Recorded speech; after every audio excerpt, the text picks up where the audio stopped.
What's up, everyone? This is the interview with Untapped Hip Hop. For those of you who don't know me, I go by PERSiNAL. I'm from Ontario, born and raised in Riverside, but came to the Inland Empire when I was in about 2nd, 3rd grade. Let's get personal.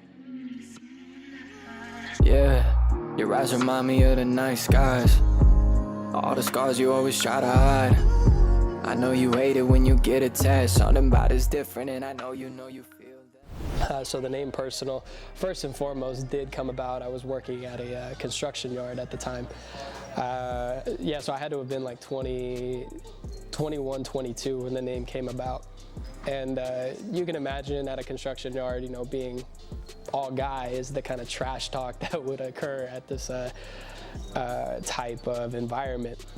And I was always the one. I had to have the last word. I had to have the last laugh. So someone had said something. I responded going directly for the jugular. And one guy in the back was like, "Hey, yo, man, why do you got to make everything so personal?" And I was like, "Can you do me a favor? Can you say that again for me?" And so I started playing with it. I took it to a piece of paper and I started writing my favorite artist down, saying, like Kendrick Lamar featuring PERSiNAL, J. Cole featuring PERSiNAL, G-Eazy featuring PERSiNAL, so on and so forth. And I was like, okay, this sounds legit, but how do I make it unique? So I came about, I was trying different things and different spellings and different variations, and I came across the spelling PERSINAL. And from there, I was like, okay, let me capitalize everything except the I. I kept the I lowercase to bring attention to the word sin in the name PERSiNAL, to represent I'm human, I'm a sinner, I'm not perfect. Yes, I can grow and continue to grow and continue to better myself, but from time to time, I'm gonna fuck up. And that's what makes me me. And that's why I try to stay as honest in my music as I can, that there's a lot of people who make a lot of music of, bad things happen to me and this and that, almost kind of victimizing themselves for it. And not to knock them, it's always good to hear someone's struggles, but there's not a whole lot of people who take accountability in these bad things happen, and it's because that was my mistake. I messed that up. I went wrong here. And that's what I try to stay true to in the songs of, I'm a sinner and these are my mistakes. You just want the real love. Let me tell you when I'm wrong, love. Dancing in the morning with your red all on my shoulder. Moving to the... Trying to acknowledge situations in the sense of, like I said, not trying to play the victim. I did that a lot in my earlier music, where I was constantly almost had this air of, well, the world owes me. I didn't do anything wrong. I was a good person. These are just things that happened to me.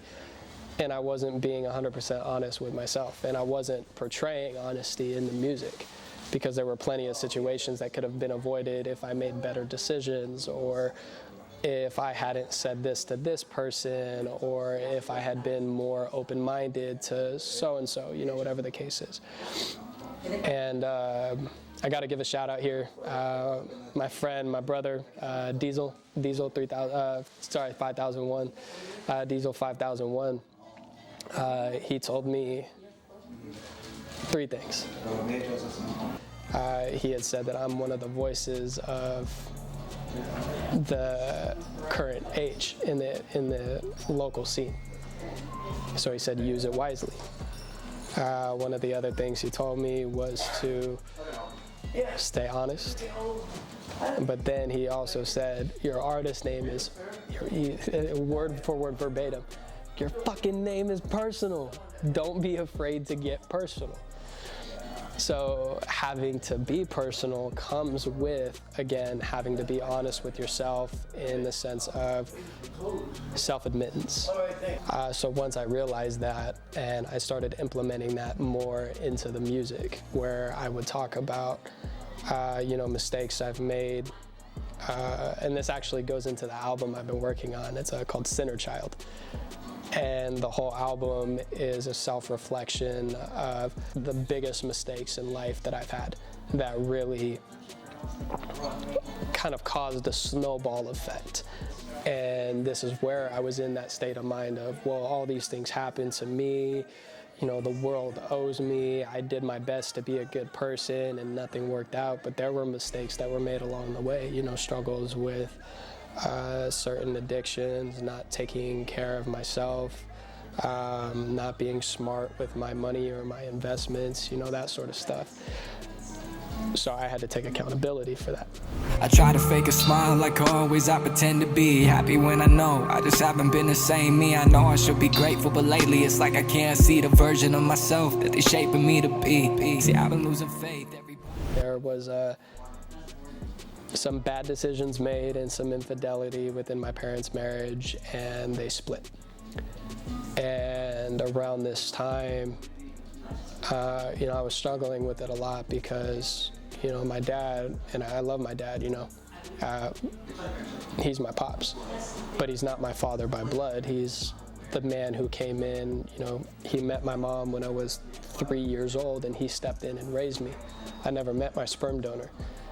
So to see that being broken apart when I was attached to both of them for so long, you know, it was, I had a lot of abandonment issues because of things happening when I was a kid.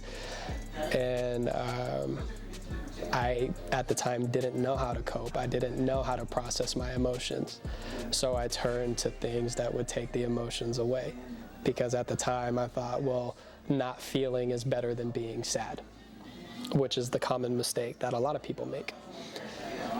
So that started the abusing the Adderall, which also led to, you know, unfortunately other bad decisions and substances. I did stop everything when I was about 19. 19 was the last time I touched anything. You know, the person that I am, I'm quick to give my trust, to get stabbed in the back by the same damn ones who needed something from me, so I gave them what they wanted, but nothing in return. I said I got it, so I got it, but the times I needed, I wanted to get back into writing and creating and engineering, and I was like, okay, well, you know, if I'm gonna come back, I want to do it as me. Because, you know, the Enigma and Rant and Reckless Richie, those definitely were, even though other than Enigma, even though, you know, Reckless Richie and Rant were closer to my name, they weren't me. It was, you know, both of those, Rant and Reckless Richie, were both kind of like party personas almost. Enigma was definitely a persona of more of this underground, like trying to be ahead of my time. You know, again, putting on this image of someone that wasn't genuine.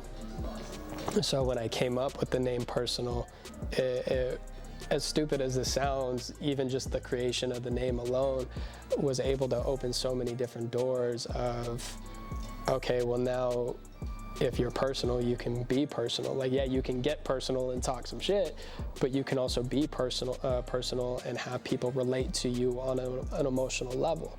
And, you know, at this point, I was still kind of, I want to say I was still victimizing a little bit, which is, you know, I met Daniel, Diesel 5001. I met Daniel when I was, he might correct me if I'm wrong, but I think I was like 21 or 22 at the time. I'd just come up with the name Personal like a few months prior. And this was when I was starting to get involved in the local scene with Ill Cruz and Pomona Loud. It's not where I started. I did start at the open mics at N7 Creamery in Victoria Gardens, and that's where I met Nato, and at the time he was going by Young Prince, for those of you who might remember that. I met some other really beautiful souls along the way in that area as well. But that's where I was introduced to Ill Cruz. And I knew that she had an open mic with the Pomona Loud scene, so I wanted to get a little more involved and kind of reintroduce myself to the local music community, because it was never something I was largely a part of to begin with. And That's where I met Daniel. Well, sort of. I had met Daniel indirectly. I didn't meet him in person yet, but I was able to get into contact with him through Instagram, and I was able to cultivate 2 groups on Instagram that were just full of different artists and composers and photographers, videographers. We just recently started branching out into that, but at the time it was mainly just the artists and the producers, and that's where I met Daniel indirectly.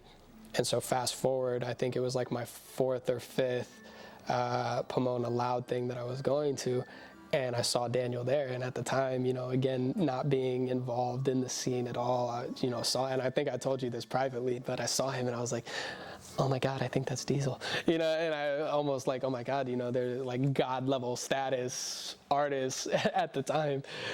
And I was almost like starstruck, you know, and funny enough, you know, he ended up becoming one of my closest friends, and through him, I've had the blessings and opportunity to, you know, meet Untapped Hip Hop D. Will, Noah James, Speaks Geek, who's actually letting us use his shop right now, so thank you so much. I gave them what they wanted, but nothing in return. I said I got it, so I got it, but the times I needed help reminded too damn well. I love everybody else before I love myself, but the times I needed help reminded too damn well. I love everybody else. The 2 projects, there's one, it's called Letters to You. I actually got it tattooed right here. I can't see it. Is it visible? Yep. Yeah, Letters to You, which is a 100% exclusive R&B album.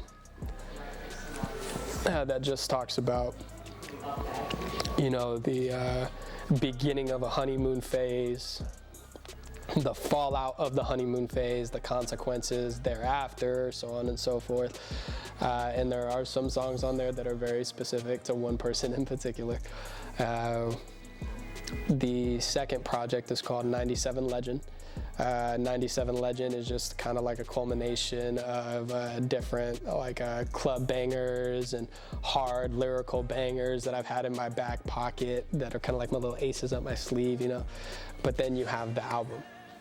And my original plan was to release these 2 projects, and then I was going to take a break for a while until, and I'm not 100%, I do know where this idea came from. It actually came from Daniel. So if this album goes anywhere, you know, I'm gonna have to break him off a little bit, you know, because we were having a conversation and he goes, why don't you make an album that's kind of like a play on Inner Child, but call it Sinner Child? And I was like, hold the fuck up. Run that back to me one more time. What did you just say? And so he repeated himself, and since then I was able to actually sit down, and this is probably, again, the most self-reflective I've ever been. Before I love somebody else, on a real, that's how I feel lately. I know it sounds crazy, before I love again, I'm making sure that I love safely. I just want to love that I can. I mean, I know a lot of people say this, but music really saved my life. Being able to evolve into the type of person that could be honest with myself came from wanting to portray it in music. So who's to say, you know, if I never had music as a therapeutic outlet, I would be this type of person to strive to be more positive, to enrich people's lives instead of take away from them, you know what I mean? Learn how to be grateful towards people instead of trying to take advantage. I would like to think I would be that kind of person without it, but I do think that music had one of the biggest roles to play in that. Evolving who I was as an artist helped me evolve who I was as a person, because they came hand in hand. And that came with, again, learning how to be honest with myself. Not just with the people around me, but honest with myself. To the point, and I don't just mean honest with myself in the sense of, oh, well, this situation happened. No, this situation happened because I fucked up. This is where I fucked up. Where do I go from here? How do I make myself better? How do I make sure this doesn't happen again? And again, that came with the music. How can you be better today than you were yesterday, and how can you be better tomorrow than you were today? And if you constantly live in that kind of state of mind, it just constantly pushes you to do better overall as a person, not just, oh, how can I make more money? Oh, how can I achieve this goal? Now, how do I be better? And what is the true meaning of being better? You know, being better than you were yesterday. Yeah, you know, if you make more money, but that doesn't make you a better person. That just means you have more money to spend. How do you become better as a person? And that comes with, you know, the self-realizations of being grateful even when it's hard to be. Learning how to forgive people for their own mistakes, because people are not placed in your life to accommodate you. People are gonna fuck up. So learning how to forgive and forget and not let it bring you out of your own character. You know, those type of things. What I want people to take away from my music and what kind of helped me evolve in the sense was I wanted people to be able to relate.